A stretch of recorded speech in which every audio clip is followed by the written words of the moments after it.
Misty Shooter 223 here, and I thought I'd show you our solar system today. These are our panels, and the top panel is a Kyocera 50-watt panel, and the bottom one's a SolarX 60-watt. There's a total of 110 watts here. And they're about 20 feet from the house, and they're running on 10-gauge wire, and we run them in through PVC pipe under the ground just to keep them out of the way where we can mow and stuff over top of them. The wire we use is sunproof wire and weatherproof wire, so you wouldn't have to. You can run them through the air, and we have done that before, but this was just more convenient this time. And most of the systems here in the community have about the same size system that we have. They usually have about a 110 watt system, except for where I went and picked green beans the other day. They have a 600 watt system, and there are a few houses that do have a 600 watt system that they run everything on. Now, we have lived on this for about 9 years. We lived on it for about 9 years. The last year of our life we've lived on this plus the grid. But before that we didn't have nothing but a generator, and we used kerosene. And everybody uses generators for backup electricity for the winter months when it kind of runs low, you don't get much sun, to back up to fill their batteries back up and stuff. But these are adjustable racks. We adjust them in the summer and in the winter for the different tilts of your sun. That's you just have to adjust them that way. And we have a new solar rack being made for us this fall after produce season is over. Alright, we have it grounded, and it's grounded on an 8-foot ground rod, and it's copper. And we take it through there, and that's what we use to do that with. And this is just a little bit of all of it, and we're going to take you in the house and I'll show you my battery system. I'm going to show you our charge controller and our battery charger and our inverter first. Okay, this is our charge controller. It's a Mark PV controller by Specialty Concepts Incorporated, and it's a 15 amp charge controller. And it is set to go up to 14.4 amps, and then it shuts down. So that way no more power can go into your batteries and burn them up. It helps save your batteries. Okay, and it's all, well, let's see, we got our charger. We use this for days whenever it's dark and cloudy days. We can plug it in either right over here to the grid, or if the power's out, then we can plug it up to our generator and help put power back in our batteries and charge it back up.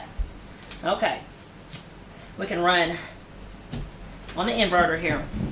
It's a 300 watt true sine wave inverter. We can run up to 10 amp and 300 watts, and it's got a built-in cooling fan on it. And we can run everything in the house on it except for the refrigerator. It just pulls too much. If everything goes down, we have to use the generator to keep it cool and just turn it off and on and stuff. Right now I'm running my computer, a small fan, and my modem off of it to help with the power, because it's just so much power coming in and they're completely full. Very important when you water your batteries. Use distilled water, period. Don't use nothing else but distilled water. People in the community has tried to use their spring water or any other kind of water. It has minerals in it, and the minerals stick to the lead plate inside your battery and destroys it, ruins it. And so I take this and I pour me a quart jar full at a time, so that way if I don't need the whole gallon, which I never do, I don't run anything else. And I use a turkey baster. That way you can pull it up in there and you can get them in there. Alright, I'm going to open this up and we're going to get in here and see what's going on in here, because I know it's probably dusty and spiders have probably gotten here and made little webs, and that makes your batteries discharge, and it rinses the life of them, and they don't let them take as much charge as they normally would if they're covered in dust. Alright, I've got my headlamp on so I can see in here, because I'm going to get ready to do my batteries. They're 110 amp hours a piece, and the total is 660 amp hours together, and I'm going to wipe the dust off of them a little bit before I go and I open them and put water in here. They're wired in series, so that way you've got all your positives hooked together, all your negatives hooked together. Then you take your wire in the middle from a negative to a positive to make one battery. So 2 6s make a 12, etc. and etc. here. And then you wire them in a series to make them all work together. And you put all your negative cables to your battery charger, to your charge controller on your positive on the top, and your negatives on the bottom to the negative. And that way everything goes in a series. Alright, wipe these off some, and you'll see if you don't keep them clean how you get corrosion and stuff on them. And you can get corrosion off if it gets too bad by using a mixture of baking soda and water. And you just kind of take it off at night time when things aren't charging, and let that soak in there. I'm not going to do that part today, but I'm going to wipe them and fill them up. Put off some because they need it. And this is why you maintenance your batteries. Alright, start back here at the back one. I don't know how well you can see in here, this off some. And all right, we'll fill this up until they get to the right above the bottom where you can see in there. It's hard for you maybe to see in there. And if you overfill them, then when they get full, and if they start producing gases, as they will, then they will bubble over and the water will come out and the acid will come out, and you'll have to clean them off, and it's hard on your batteries.